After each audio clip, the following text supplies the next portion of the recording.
We good? Are we good? Are you working? Hey guys, welcome back to my channel. Today I want to talk about a book bit, I guess you could say controversial. That book is Grey by E.L. James.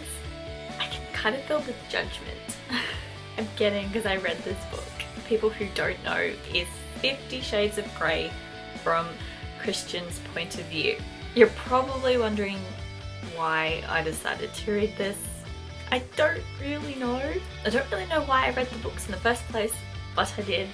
So I guess the biggest also question people are wanting to know is, I read the first 3. Do I need to read Grey? No. Honestly, I just finished reading it and you don't really need to read it. I didn't love it, but I didn't necessarily hate it. I just kind of thought it was okay. It wasn't the greatest thing I've ever read. It wasn't worse. Like, it's 50 Shades of Grey from Christian's point of view. It's not going to be completely fantastic. To be honest, I do prefer Christian's story to Anna's. I did not like Anna as a main character at all. I found her very irritating, and there were certain aspects of her personality that I just could not stand, I could not tolerate. I much prefer Christian's point of view. He was, in my opinion, a lot more interesting character. When I started reading this book, I wanted to go into it not having my pre-existing opinions of Christian in my mind. I didn't want to judge him based on the way that Anna perceives him in the series, because I don't have a very high opinion of him from those books, but he was a lot more of an interesting character. I hope from reading the books and like the first 3, and you find out kind of what he went through as a kid and what happened to his mum and his like the first 4 years of his life. You know, you kind of want, as a reader, you want to find out more about that.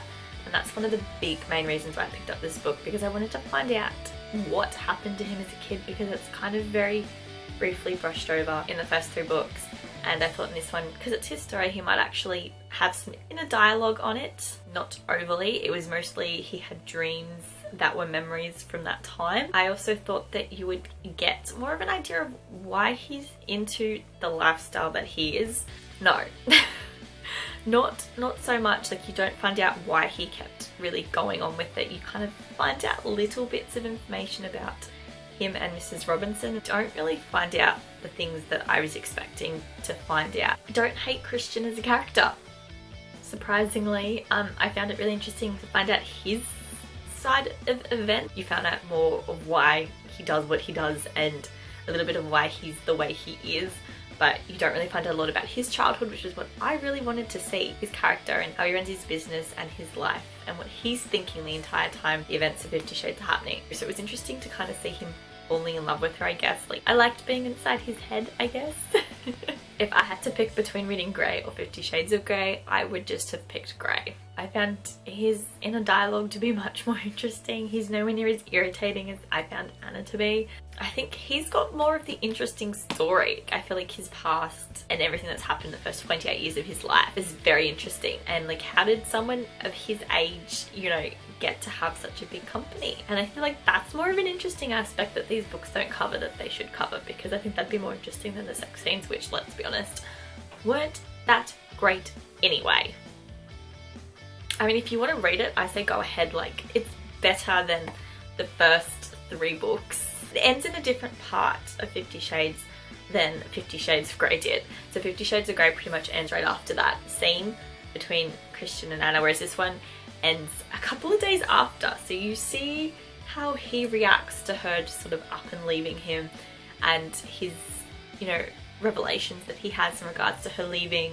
So that was interesting, and that was nice. And I mean, I didn't hate it, I didn't love it.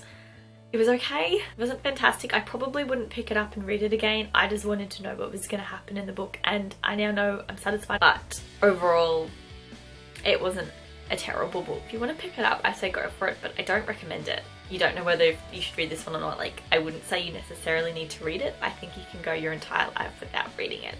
I don't really know what else I want to say on this. Like, it's 50 Shades of Grey. Don't expect anything great. I hope you guys enjoyed this video.